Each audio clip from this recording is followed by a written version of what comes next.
Another kind of method we tended to use for public art projects was maybe you didn't have to bring anything new in. Maybe you could take the space, and just use tamper with the space. Maybe you could cut the space. This was a project we did in The Hague in 1987. It was this triangular space in front of a university. Like a lot of the spaces in Holland, it's surrounded by water. But also, like a lot of occasions in Holland, the water is about 3 meters up. The ground is 3 meters up from the water. So we started thinking, could we maybe think of combining land and water more? Can we cut a slice out of the triangle and shift the triangle of land out into the water? Now that we shift land out into the water starts to come into the land. As we shift land out into the water, we shift it down. So now there's a way you can walk down to the water as if on a beach. Where the displaced land leaves the mainland, there are these niches. So you can have, you can never have private spaces in public art because private spaces mean crime. But maybe you can have a space that is almost a private space. Yeah, it's not an enclosed space. Or with that notion of displacing land, we did a piece at the end of the 90s that more literally tried to move land. It's in Munich, in this courtyard that's part of the Munich buildings department administration building. There's a courtyard and the tower of the building above. So when we saw that tower, we thought, we want to try to do something that deals with both the highs and the lows of the space. So on top of the tower, we installed a wind turbine. The wind turbine generates power, generates wind. Below the under the ground, a ring is cut out of the landscape. There's a turntable under the ground.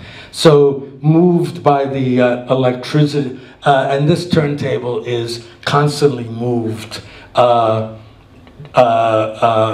using the power generated by the wind turbine, so that the landscape is constantly moving. Yeah. You look and you see a tree. You see a tree there. You blow your nose. You look. Now the tree is here. Or you're facing somebody. You look away. Now this person is 3 feet away from you. Moves very slowly, but it keeps moving. Okay, having kinds of, liking some of these projects, but thinking that, maybe architecture and design has to be more than that. In the, I'm sorry, this is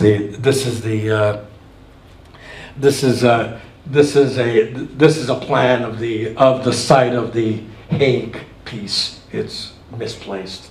The cutout triangle is from here and pushed out and pulled out into the water. For the last 7, 8, 9 years, maybe the projects we've done approach architecture a little more closely. I want to try to give you an idea of the different kinds of projects we do. The way we think of architecture is we probably are more concerned with circulation routes than we're concerned with nodes. We want architecture to be a place where people can move. Maybe we think of architecture as kind of performance places for people, or maybe more precisely activity places for people. The big fear I have about architecture is that when you design a space, you're designing people's behavior in the space. So I wonder, does architecture always have to be a kind of totalitarian activity? Obviously it doesn't have to be, but the only way it won't be is if people can change their space. We don't quite know how to do that. I mean, we've made attempts, but I don't know if, I think the really great architecture is the architecture where people make the kind of space that they need for the time being. A person walks into a space, there's nothing there. A person wants to sit down.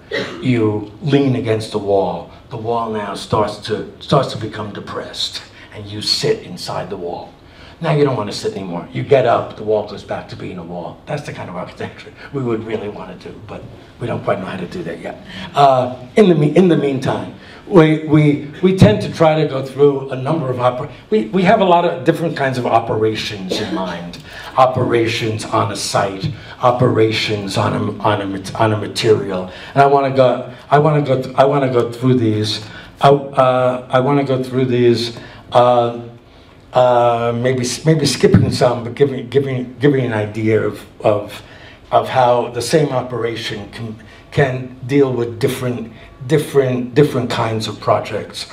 Operation number one, the way these are going to work is a project will come in illustrating, or at least part of a project will come in illustrating one operation, then it might come back later illustrating another operation, or another part of the project will come later. Operation number one, make a world, then poke a hole in the world, an architecture of holes. This was a coffee and tea set we attempted to do in the beginning, around 2001, 2002. Alessi, the Italian design company, asked a number of people, including us, to do a coffee and tea set. Most of them were never produced, including ours.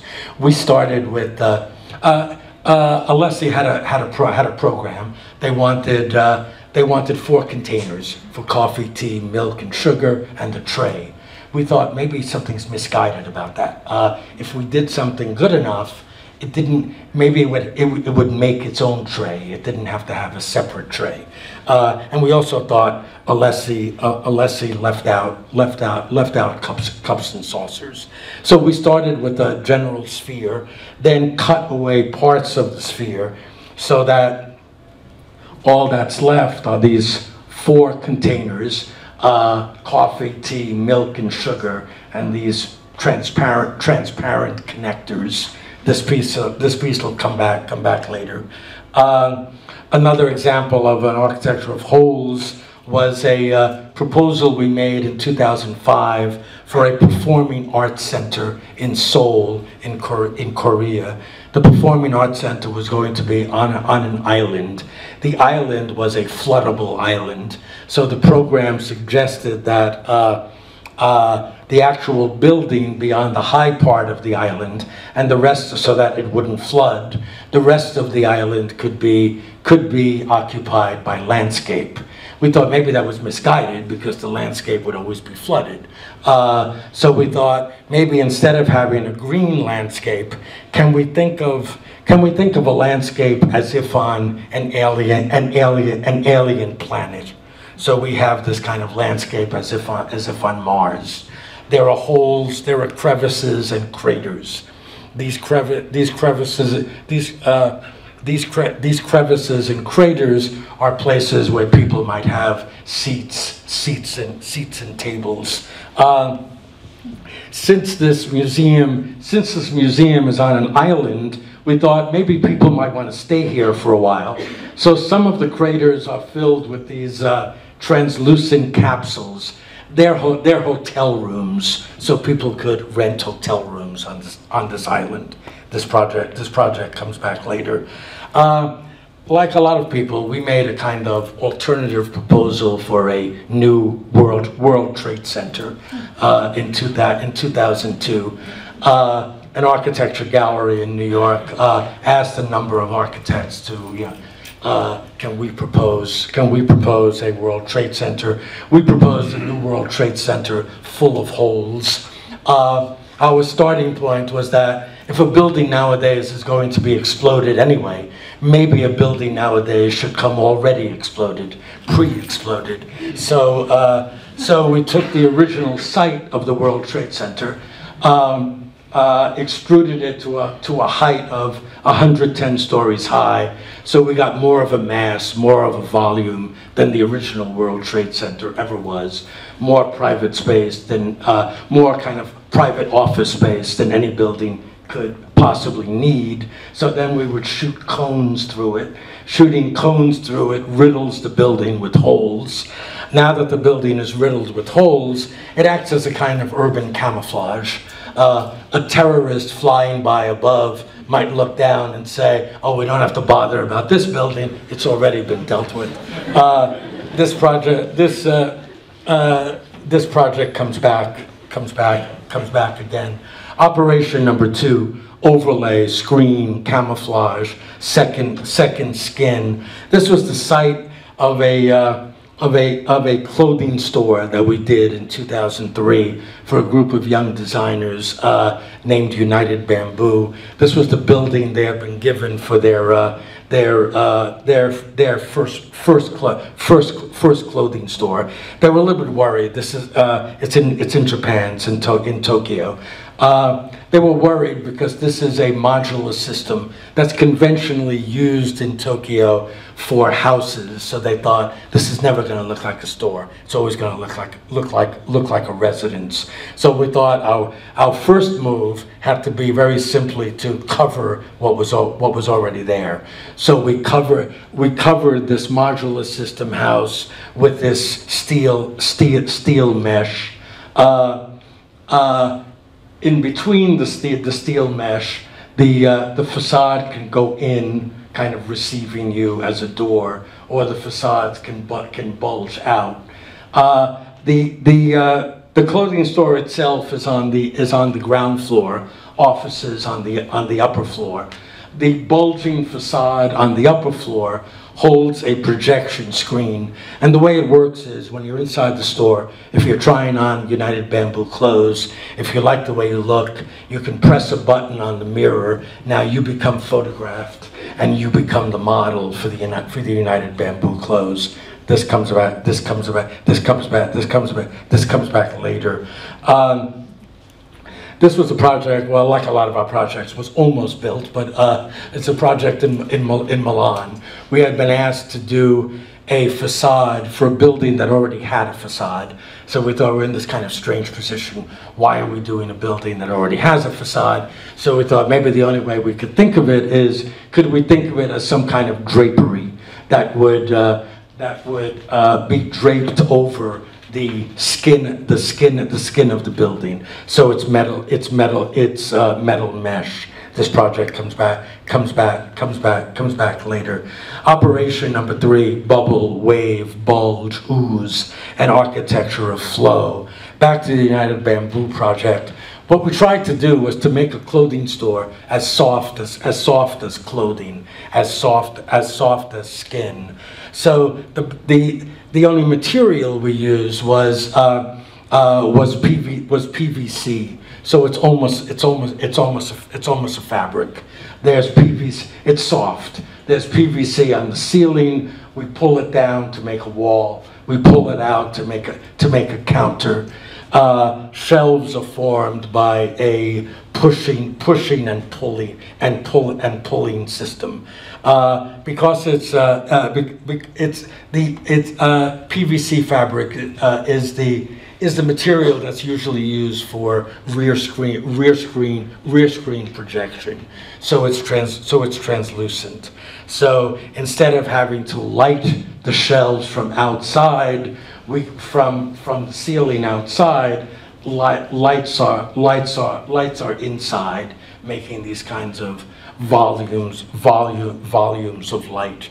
Another example of bulging was a rejected proposal for the Atlanta airport in 2004. It was a proposal for the transfer corridors of the airport. There's a wall in the middle that had to be there because it separated people getting off a flight, getting off a domestic flight and transferring to an international flight and vice versa. Translating those people from people who are getting off a plane, disembarking in Atlanta.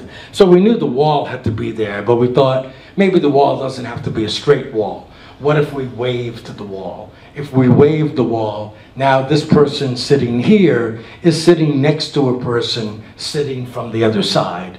They can't talk to each other, but they at least have some kind of contact, one with the other. The material we used was a mix of mirror and transparency. So you see another person through the glass, through the transparent glass, but because of the mirror, this person on the other side of the wall now might have your head or your hands, your feet. So an attempt to mix and maybe confuse person with person. Operation number 4, continuous surface, endless space. This was a kind of outdoor bench we made in 2001, based on the notion of a Moebius strip. You know, the way a Moebius strip, by twisting, seems to have one side and another side, an inside and an outside. The back of our bench twists to become the seat itself, twists to become the base of the seat. Outside twists to become inside. So you're sitting on the outside of the circle, you move over a little bit, you're inside the circle. The notion of the kind of space like a Moebius strip is from a branch of mathematics called topology. That, especially in the 90s, I think a lot of architects, including us, were really interested in, because the advantage of a topological geometry is that there can be a sphere, but the sphere is still a sphere if it's pushed in, if it's pulled out. So it suggests a more malleable kind of space. This was a project that was designed at the same time as the Moebius bench. For years, every year or so, somebody says they're going to build it, but it hasn't been built. It's a playground. So what we wanted was this space that kind of turns in on itself by making this instrument transparent, by filling it with holes, children climbing outside.